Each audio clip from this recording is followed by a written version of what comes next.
صداق طيب عزكان لم فيديو دا شكرنا بتشابتر يانزاوي بناوي ورس energy بودا speaking section يوان ورس energy كم جاب بناسي energy is ability to do work أو بخطرين بناسي energy or capability أو capacity to do work أو بناسي energy هم energy هم اشتاق energy work is done when a force causes an object to move in a direction مباسي work كا work energy يا ساني قاعد energy is ability or capacity of the to do work يعني capacity to يعني ability to do work أو بناسي energy خوارو أميتي عليه like work energy is expressed in the unit of joule همو energy باز ما كبيرتش unit joule بيوري the potential energy بي kinetic energy بي light energy بي sound energy بي electrical energy بهموي kinetic energy بس kinetic energy of objects that due to the object motion كواتل kinetic energy motion يعني تواني بلين شيء لنا بالاسكالجي kinetic energy is the energy of motion وات energy جولية كنت بلين جولة وسا kinetic energy is energy of motion hammer to do works in nail hammer kinetic energy تياك إيش تسني لكات وقلنا منك صدفة قال حاني وزاريات وميني دابو kinetic energy باسكات يا سايكي kinetic energy معنى kinetic energy equation is like that kinetic energy is equal to m mass v speed multiplied by 2 speed دو جاية بيوبزان أوزور بوينتي جرينجا squared دو جاية is divide by 2 not multiply divide by 2 كاتم يا سيس بي ساكو كنا يخوت عم بزال ليتان تكنت شت كاية بون مرلي تحنا ينتو بون لما بابلين إما كماسك 2 كيلوغرام سبيدك 4 مثل الشركية على كاين دي انرجي شنكه طبعا تو تجارة 4 والله تقين دو توان دو كيدرا كيبون على 4 مثل الشركة على 4 كرد 4 شانس اما كردو جاكت التقان جار والشانس اللي يقداني اما كاكيد اما كيباولين 2 شانس اللي يقدان دو سيدو انجا دابش يدوي اكي صانع حساب هذه بالكاري بخلون تاني اللي بالكاري صانع the faster something is moving the more kinetic energy وحتى خيرها زيادة kinetic energy زيادة به also greater the mass of the movement of objects and greater kinetic energy حتى mass زيادة kinetic energy زيادة به وحتى ماسو فيك كليرام سبيد خيرها هردو كان راستوانا قلنا kinetic energy حتى mass زير به kinetic energy زور به حتى speed زور به kinetic energy بهمش زور به يسمونه مالتي a large car سيارة كورة has more kinetic energy than the cars that has less mass على سيارة كورة طبعا kinetic energy زيادة على سيارة بتشوك so يعني سيارة خيرها speed كي more زيادة بس كاريجري طبعا kinetic energy زيادة أم point زوجين قال speed is squared what speed دوجاية so speed has a greater effect on kinetic energy than mass does أو بزن لاسه kinetic energy speed خيراي كاريجري زيادة لسه kinetic energy بون أجر خيراي كمان دو بيتو ما سكيش من دو بيت 2 كيلوغرام بي خيراي كمان دو متر سكر كبي أجر خيراي بكينا شوار زور كاريجري لو زيادة تاخ ما سكر بكينا شوار كاتو خيراي كاريجري زيادة بو because speed is squared so the speed has a greater effect on the kinetic energy than the mass does for this reason بو ما بس the car crashes are much more dangerous at higher speeds than at lower speed. عليه أما زوجين قلنا تحنا صالح كانت هو عليه car crashes بقدراني سيارة are much more dangerous زور ما ترسيار at higher speed لخيراي زورا than ببراود لو لخيراي كم بو لبري speed has more effect on the kinetic energy and speed is squared ودوهنا ولا مكتي. A moving car has 4 times the kinetic energy of the same car giving half of the speed. على سياريك أجر إني سياريك شبيل ما سياريك كم كانوا بنيوا أو بموفمنت كارك يعني بابلين خيراك شواقات زيادة كات يعني شواقات كاري كرتلا سياريك بخيراك كم ترى راد بنيوا الراد دائما دوقات زيادة ربيت الاشتكى يعني بون أم بيت النيوا أو بيت شواقات أم بيت يجلس شوار أو بيت هشتقات أو بوشيوه هو كود لا بقى بوش صورتي أنا قلنا بريكش كم أبدي حسابية A moving car has 4 times the kinetic energy of the same cars at half the speed. سبيدك أول اللوك رز لبريكا أما يا ساحلي كرتو طاب صد زار وصد كيلوغرام وعطا برسيارة حرتو بس هيج مخير نسيج ماركن كزار وصد كيلوغرام شيا ماسكيا 20 متر ستشكا طبعا متر ستشكا سيتشيا فلوستي خيرها كيا طبعا 20 قال لك دان دو جاكي يلا تقريبا تو ليك دان يكي 20 كراتي 20 400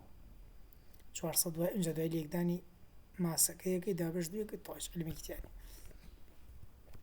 ئەمێنێ تا ڕادێک ناڵێم زۆر بەڵام تا ڕادێک گرنگیەتە لێریا باسی پۆتەنشیەل ئەنێرجیەکە با بێسەر پۆتەنشیەل ئەنێرجی بزانین گرنگی چییە. Potential energy is the energy an object because of this position. وتمان kinetic energy is an energy of object because of motion. بەڵام potential energy is an energy of the object because of position. واتە kinetic energy motion potential energy position واتە energy شتێکە کە نازوڵ تەنها بەو شوێنەکەوەیەتی. For example stretched bow ئەمە گرنگە stretched bow ئاو ئەنێ تیری کە stretch بوو ینی ڕاکێشراوە has a kinetic energy has a potential energy potential energy وەگرنگە لەوانەیە ئەوە بێردەوڵەوە چی وزەیکەڵی potential energy بەڵام کە بەریدا ئەو کاتە change to kinetic energy ئەبێ بە kinetic energy. یەکێک لە جۆرەکانی potential energy gravitational potential energy واتە ئەو ئینەرژی کە بەهۆی گراڤیتی و ڕاکێشانی زەوی وهاتەتەوە. So لێراڵەتی when you do this you transfer energy to the object and giving the object gravitational energy ئەوەی نییە. Book on the shelf have gravitational potential energy ئەمە بنمونەی گرنگە لەوانی امتحانە بێتەوە. Books on the shelf کتێبەکان کە لەسەر شەڵفێکن کۆمەڵە کتێب چی شتێکی جۆرە ئینەرژیەکی حەز جوڵەیەکیانە کە جوڵانەوە کاینەتیکی نییە پۆتەنشیاڵیە ئەچ جۆرە پۆتەنشیاڵێکیە gravitational potential energy بەڵام گەر شتێکی کێشیاتەوە وەکو لاسقێک ئەو کاتە elastic potential energy هەیە مەزە کتێبەکان نەکێشاتە هیچ کاتە gravitational potential energy هەیە بەس ئەو نمونە گرنگی چیاتە calculate the gravitational potential energy ئەوە یاساکەتی وەکو ناوی خۆت بیزانە لە ئیمتحانە لەوانەیە وەکو حسابات بێتەوە لەوانەیەشە هەر بڵێ gravitational potential energy depend پشت بە چیە بەس ئەوە زۆر گرنگە وا بزم ساڵێک هاتووە لەکوێ هەیە بۆتان دیاریکەم ناو کتێبەکە لەیەکێک لە جێگەکانە دراوە دەورە بەڵێ لە بانەوەیە ئەوە سەرێرسێک ئەڵێ چی gravitational potential energy that an object has depends on its weight and its height ئەڵێ پشت بە پانی و فراوانی چی پێڵ بەرزەکەی بەستی واتە یاساکەیەکە ئێڵێ ئەگەر وتی یاسای gravitational potential energy بنووسە gravitational potential energy calculate ئەڵێ weight لە یەکدانی multiply by height ئەگەر وتی what is the equation of gravitational potential energy ئەڵێ weight multiply by height ئەگەر وتی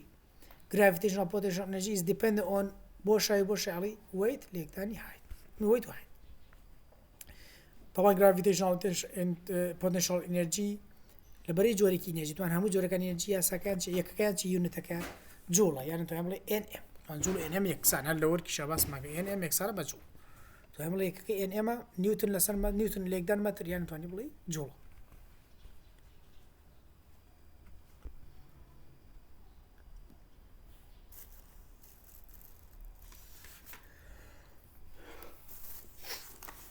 ئەم بابەتە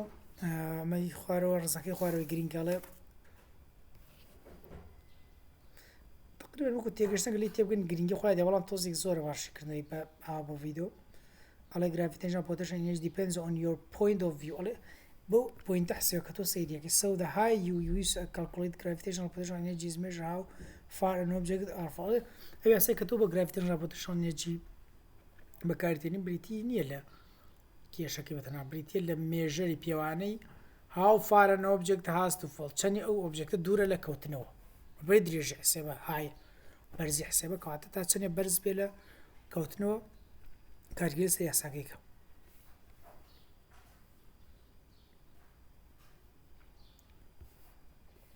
ئێمە دوو جۆری ئینەرژیمان خوێند potential energy طبعا potential energy باسی جۆرەکانیش ماگە وەکو gravitational potential energy باسی جۆری تریشەکەن لە لابڕی داتووە بەڵام جۆری سەرەکیم potential energy و جۆری یەکەمیش کە خۆمان kinetic energy هەردووکیان بەیەکەوە بن بە mechanical energy كاتي ياسا mechanical energy على شيء mechanical energy is the total energy of motion and position of an object أتواني بل energy motion و position طبعا energy motion ما بستي kinetic energy position ما بستي potential energy أتواني بل is the sum of the kinetic energy and potential energy الرياضة both potential energy and kinetic energy are kinds of mechanical energy جاري ولی جولی شتی که تو هر دو انرژی که بکردی که آتا یا سه مکانیکال انرژی اکسانه پوتنشال انرژی کوی کانیتیک انرژی و اسلام جاكلر ام بيوك ام اشاكات دورني ام يونه بيتول امتحانه وك باش مغلكات يونه كان برستريم بوينت كتيا وستاوا تشيا او بوتنشال انرجي لاوبري ماكسيمم زوريا لو يونه كان شرح كردوا كتيا دخواري تر كانت انرجي زوري هذا جوله زوري تا كنت دس كود دس دوباره وستاوا بوتنشال انرجي زوري به اور بزنه خودم بيزن امارش وردشتي گرینگی والله راسیش تکنیک بام دست باس کرد لبجنا باس کردوا other form of energy ام رزب راسي ولا يمنو گرینگی ام چوار پنج رز چنیک لچیا گرینگ علچی جورکانی كانت energy potential energy بشاردا this form of energy including second thermal energy electrical energy sound energy and they are form of kinetic energy كعادة thermal energy electrical energy sound energy جورك لنا kinetic energy ولم لا يشوف light energy, nuclear and chemical energy are types of potential energy. Light energy, nuclear energy, chemical energy جوري كلها potential energy. بولا بريو سياري natural. light جولي كينيا. nuclear جولي كينيا تقيتو. chemical energy جولي كينيا وستان كعادة جوري كلها potential energy. والله بدو سيرة thermal جولي. كهرباء جولي وsound جولي. بوی جوری کنه کینتیک اوس اینه زور بجوانی بابزان تین سرچی سیکشنی دو انرژی conversion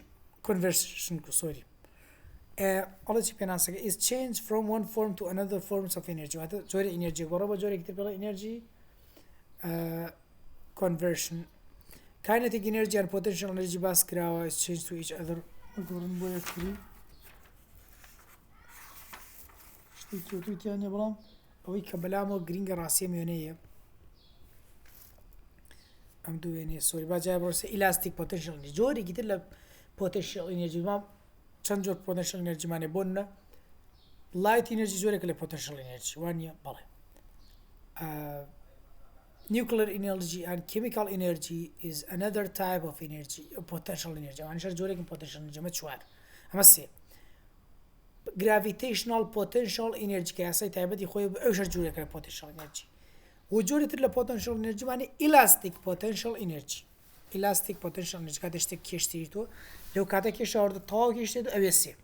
اتواني بل energy تاني نخير potential energy تاعي rubber band can be used to show another example of energy conservation do you know that energy can be stored as a rubber band اما second دو اون تشا بس تشا figure 2 such the wound up rubber band is in the toy airplane has a kinetic of potential energy called elastic potential energy على كاتكا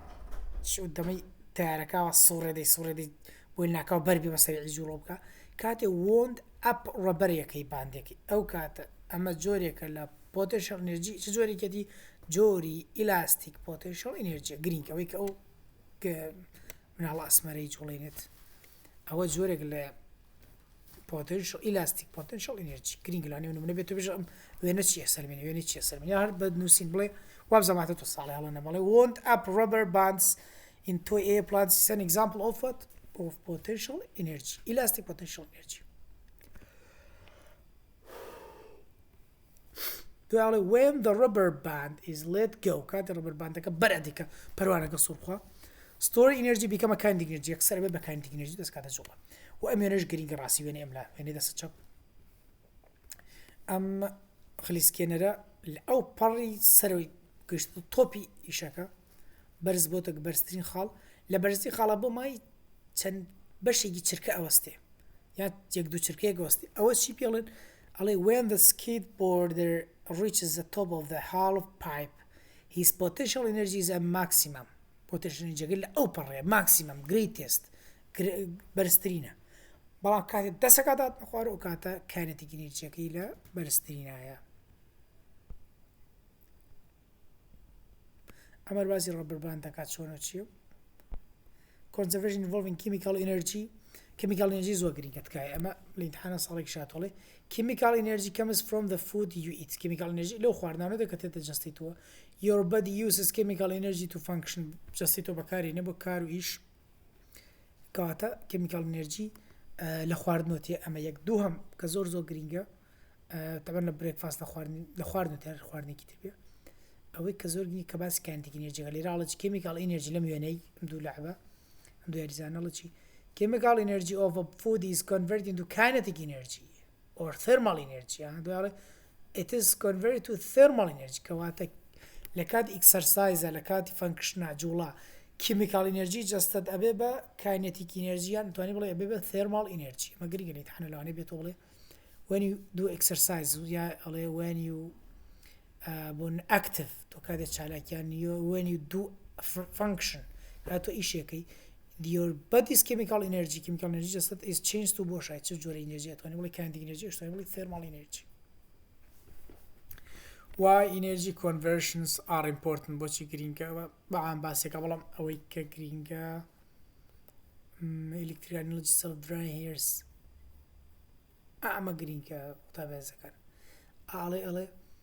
you can use hair dryers ئەتوانی مجففە فێر ئەوەی کە خۆمان پێڵێن مجففیان فێر dryers to change electrical energy into thermal energy or sound energy هەردووکی ئەتوانیت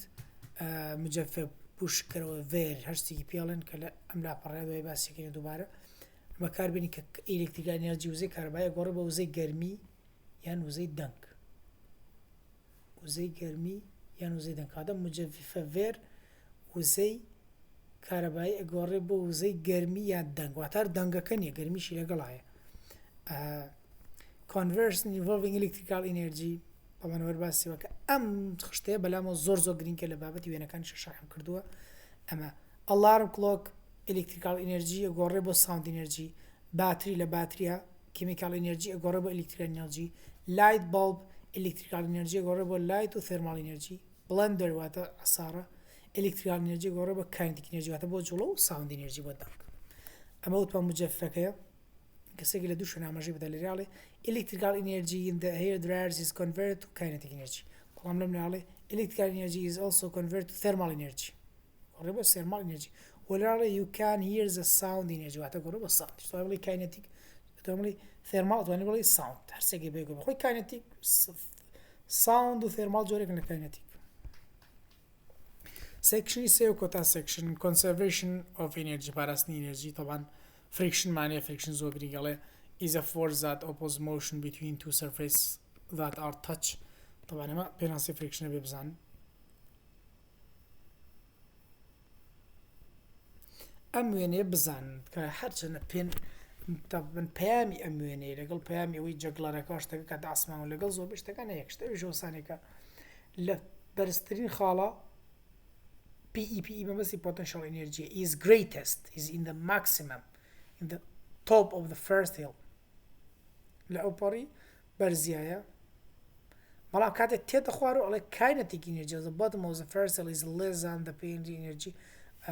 top was kinetic energy دوای دەسەکە بە خێرایی بەڵام ئەمە بزان لە کۆتا خاڵە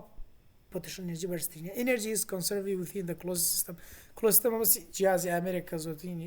ئینەرژیەکە ناوخۆیان ئاگۆڕێن بەس پێناسەکەی منە closed system is a group of objects that transfer energy only to each other تەنها بۆ یەکتری وزەیان ئەگوازنەوە عادە کانیتیکە گۆڕێ بۆ تێرماڵە گۆڕێ بۆ نەبوو پۆتێنشاڵ ئەمەکە هەر جۆرێک لایتە گۆڕێ بۆ ئیلکتریستی بەو شوێ پێڵێن closed system low on conservation of energy لەبەرکەن بزانن ئەمەش گڵۆب لە بەڵبە چ پێڵێن light bulb some energy convert to thermal هەنێکی بێ بە گەرمی some energy convert to light هەنێکی بێ بە light some دووبارە هەنێکی تری بێ بە گەرمی no conversion without thermal energy هیچ گۆڕانکاری ڕوونادا بەبێ thermal energy ئەم خاڵی چەند ڕێزی سەرتاکەن زۆرگیە any time one form of energy is converted to another form some of the original energy always gets converted to the thermal energy هەر کاتی ئینەرژی بگۆڕێ ئیلا بێت تۆزێک لە ئینەرژیەکە گەرچەنێک کەمیش بێ بگۆڕێ بۆ thermal energy ئەمە زۆر گرینگە بۆ ئیمتحان هەڵێ ئەوەی کە لە فریکشنەکەدا ئینەرژیەکی یوسفڵ نییە ئینەرژیەکی گرنگ نییە بۆیە ئەوەش بزان و people have sometimes tried to making machine that would run over without any additional energy. This precautions motion machines would put exactly as much energy as you take in. ئەمە بابەتێکە لە یاسای ئینشا خوێنمان لە یاسای ماشینەکانە سمبڵ ماشینە ئەڵێ بەشی کە دروستکەی کە هیچ وزێک سەرف هەر وزێک پێدەی سەرفی هیچ وزێ سەر خەسار نەکاڵێ but that is impossible ئەمە قورسە because some waste thermal energy always results in the energy conversion ئەڵێ هەنێ جار هەر بڕێ لە وزەکەی ئەڕوات لە thermal energy making conversion efficiency energy efficiency واتە ئەڵێ comparison of the amount of energy before conversion with the amount of useful energy after conservation ئەوە پێناسە لە بەرکەڵێ برتێ لە باسی ئینەرجیەکە کە تو پێدەی چەندێکی سەرف کردو و چەندێکی بۆنە لێ خەسار بە سوتاوە ئەم دریکین بێردە شتێکی وای لێ نابین بەڵام مەر لە خۆیوە بەستەکەی گرنگیەکی تیا بەڵام شتێکی وای تیانە ڕڵەکەی گەرمە بێت و سەرەکەی تەڕە بێت شتێکی توی وای تیانە بەڵام باسی ئینەرجی ئیفیشنسیەکات ئەم سیارە باسی سیارشتی گرنگی تیاڵە چی newer car سیارە تازەکان tend to be more energy efficient than older car سیارە تازەکان ئینێرجی کەمتر سەرفەکە ئیفیشنتیان زۆرترەوەتە زۆرتر سوود لە ئینێرجیەکە بن کەمێکیان خەسارە بێ بۆ one reason کە لەوە کارگان is the smooth aerodynamic shapes of the new cars ئەڵێ شێوەی سیارە تازەکان سموسە لوسترە کاتێ بەر هەواکەوێت smooth shapes reduces friction between the cars and the surrounding air ئەڵێ کاتێ بەری هەواکەوێت بە سەریعی ڕۆسیارەکە friction کەمەکاتەوە ئەوە گرنگە هەمووی بزان لە نیوەر و حتا واڵە نیوەر cars tends to more حتا surrounding air moving resilient useless energy ئەمەژڵەی if less energy is wasted ئەگەر ئینەرجی کەم خەسار بێ less energy is needed to operate a machine ئینەرجی کەمیشمانەوێ بۆ ئیشکردنی ئەو مەشینە ئەم شتەواو بوو بە جوانی بیخوێن ئینشاڵڵا چاپتەر 11 هێشت کۆمەڵ خاڵی گرنگی تایە ئیتر زۆر دە ڕۆژانیش باسمان کردو لە ڕاستی لەوە زیاتر پرسیار شتیشتان بۆ نێرم ئینشاڵڵا پرسیاری زۆر لەسەر چاپتەر 11 هەزێکی هەر ئێستا بزانم ناتوانم بەسەر پرسیارەکان بۆتان بۆی نەبێتە دوو بەش بۆتان